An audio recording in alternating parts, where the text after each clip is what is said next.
The Shakespearean Containment Theory. Ever wonder why William Shakespeare vanished for 7 years before becoming history's most famous playwright? Between 1585 and 1592, there is no record of his existence.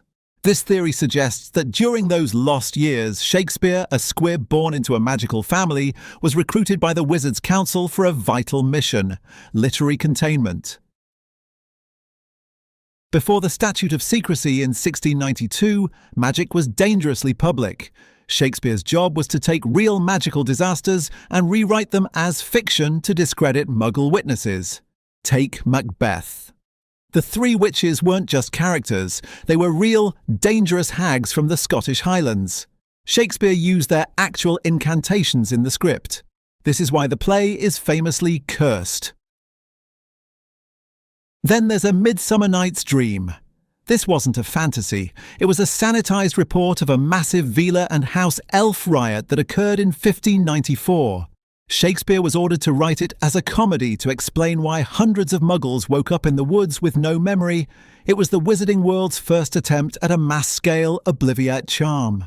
Even The Tempest features Prospero, the most accurate wizard in literature. When Prospero breaks his staff, it's a literal description of the Wizards' Council snapping a criminal's wand to strip their magic. Shakespeare wasn't just a writer, he was the ultimate PR agent. By convincing the Muggle world that magic was merely the stuff that dreams are made on, he protected the wizarding community better than any concealment charm. He turned dangerous truth into harmless theatre, ensuring the Statute of Secrecy would succeed before it was even written. Neville wasn't bad at magic, he had the wrong wand. For years, everyone thought Neville Longbottom was just a bad wizard. He melted cauldrons, tripped over his own feet, and couldn't cast simple spells. But the truth is much deeper than him just being clumsy. In the wizarding world, the wand chooses the wizard. This is a fundamental rule of magic. A wizard can use any wand, but they will never be truly powerful unless the wand has a specific connection to them. Neville didn't have that. Instead of getting his own wand at Ollivander's, he was using a hand-me-down. He used his father's old wand because his grandmother wanted him to live up to his father's reputation. Because the wand never chose Neville, it fought against him. Every time he tried to cast a spell, he was fighting his own tool. It was like trying to win a race while wearing shoes that were 3 sizes too small. This all changed during the battle at the Department of Mysteries when his father's wand finally snapped. After that, Neville went to Ollivander's and got a wand made of cherry and unicorn hair that actually chose him. Almost instantly, his magic changed. He became a leader, a fierce fighter, and the hero who stood up to Voldemort. He wasn't bad at magic, he was just using the wrong equipment for 5 years. Once the bond between wizard and wand was correct, his true power came out.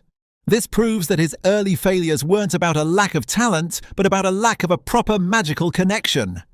Crookshanks was the Potter's cat. When Hermione Granger visits the magical menagerie in Diagon Alley, she walks out with a large, ginger, bandy-legged cat named Crookshanks. The shopkeeper mentions that Crookshanks had been in the shop for a long time, and nobody wanted to buy him. This detail is the first major clue in a theory connecting Hermione's pet to Harry's parents. In the wizarding world, cats can live much longer than normal cats, especially with magical blood. Crookshanks is part Kneazle. A Kneazle is a highly intelligent, cat-like creature that can detect suspicious or untrustworthy people. But fans believe there is a deeper reason why he was waiting in that shop for over a decade. In the final book, Harry finds a handwritten letter from his mother, Lily Potter. In that letter, she mentions the family had a pet cat.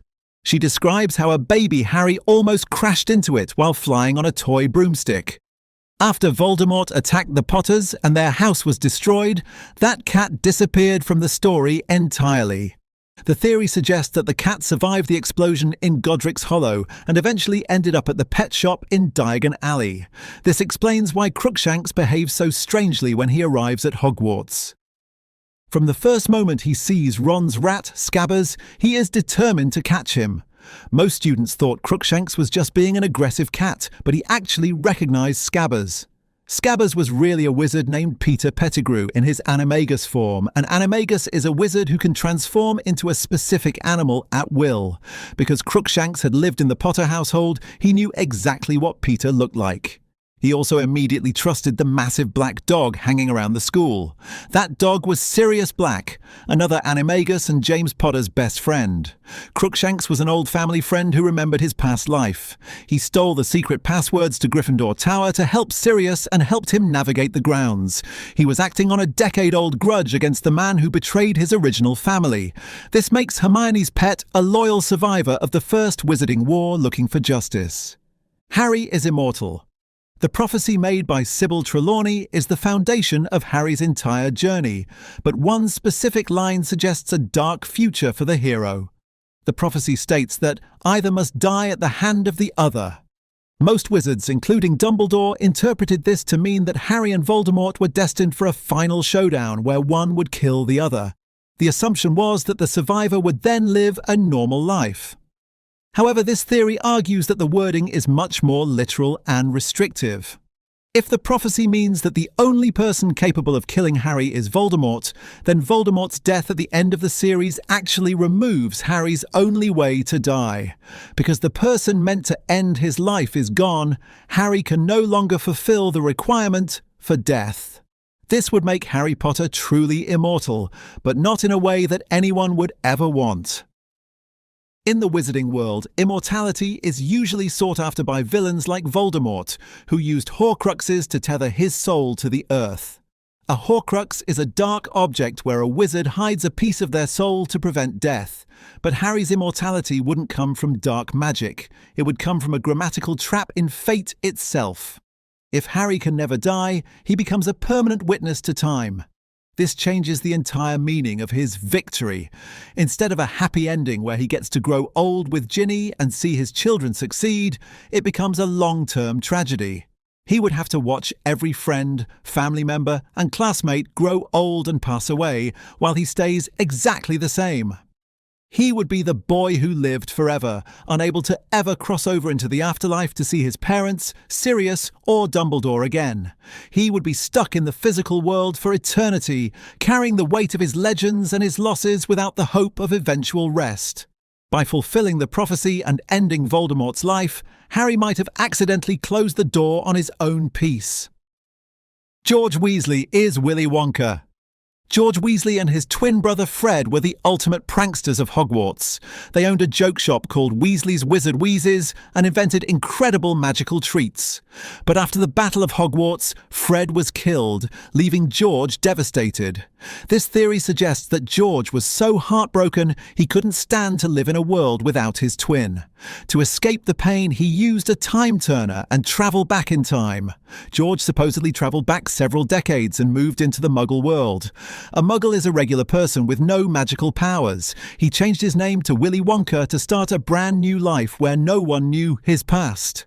This would explain why Wonka is so eccentric and seems to operate on a level of imagination that looks exactly like magic to everyone else. The most convincing evidence is the candy. At their shop, the twins sold skiving snack boxes. These were double-ended sweets designed to make students look sick so they could skip class. One side made you ill, and the other side cured you instantly. Willy Wonka's factory is famous for similar impossible treats like the everlasting gobstopper. In the stories, Wonka even makes Wonka Vite, which can change a person's age. This isn't just candy making, it is advanced potion making disguised as food. George simply took the recipes he and Fred invented and brought them to a world that had never seen anything like them.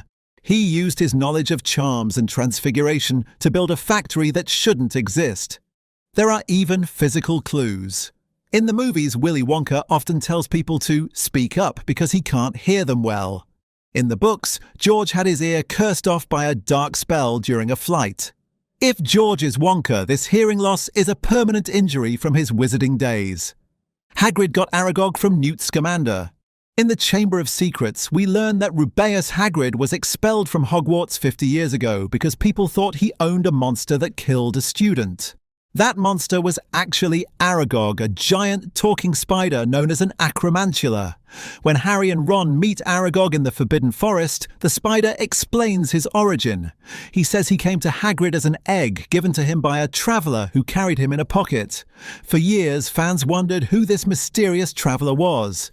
The most popular theory is that the man was none other than Newt Scamander, the famous magizoologist. A magizoologist is a wizard who travels the world to study, rescue and protect magical creatures. This theory makes perfect sense when you look at the timeline. Newt Scamander was very active in the wizarding world during the 1940s, which is exactly when Hagrid was a student. Newt is also the author of the standard textbook on creatures. He spent his life searching for rare and dangerous animals. An acromantula is a class XXXX creature, meaning it is a known wizard killer and almost impossible to train. Most wizards would destroy an egg on sight, but Newt believes that no creature is truly evil. He likely found the egg during his travels and couldn't bear to see it destroyed. When Newt visited Hogwarts, he would have recognized a kindred spirit in Hagrid. Hagrid was a young boy who loved monsters just as much as Newt did. Newt probably saw that Hagrid would give the spider a safe home, away from people who would hurt it. This connection suggests that Hagrid's lifelong obsession with misunderstood monsters started with a gift from the greatest animal expert in history. Dumbledore used chocolate frog cards as a spy network. Albus Dumbledore was one of the most powerful wizards in history, but his strangest habit involved a piece of candy. When the Ministry of Magic tried to strip him of his titles, Dumbledore joked that he only cared about staying on the chocolate frog cards.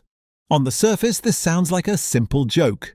However, fans believe this was actually a confession of a massive, secret spy network. In the wizarding world, magical portraits are sentient, meaning they can think and talk. Most importantly, they can travel. A wizard in a portrait can move into any other frame that shows their likeness. There are thousands of chocolate frog cards in circulation all over the world. Every time a wizard opens a box of candy, they are holding a tiny window into that location. This theory suggests that Dumbledore used his image on these cards to see and hear everything happening around them. If a Death Eater was planning a secret meeting in a pub and had a Dumbledore card on the table, Dumbledore could simply step into that frame and eavesdrop on the entire conversation. This explains how he always seemed to know exactly what was happening everywhere at once, even without leaving Hogwarts. He didn't need a complex spy team or illegal tracking spells. He just needed people to keep buying sweets. Because these cards are so common and usually ignored by adults, they were the perfect surveillance tool hiding in plain sight. Dumbledore fought to stay on the cards because losing his spot meant losing his eyes and ears across the globe. He turned a children's collectible into the ultimate intelligence-gathering system, ensuring he was always 10 steps ahead of Lord Voldemort and his followers. From Neville's wand and the Potter's cat to Harry's immortality and George becoming Wonka. Whether Newt gifted Hagrid Aragog or Shakespearean Containment, these theories prove the wizarding world's hidden magic never truly ends for every single fan. If you like this video, please like and subscribe.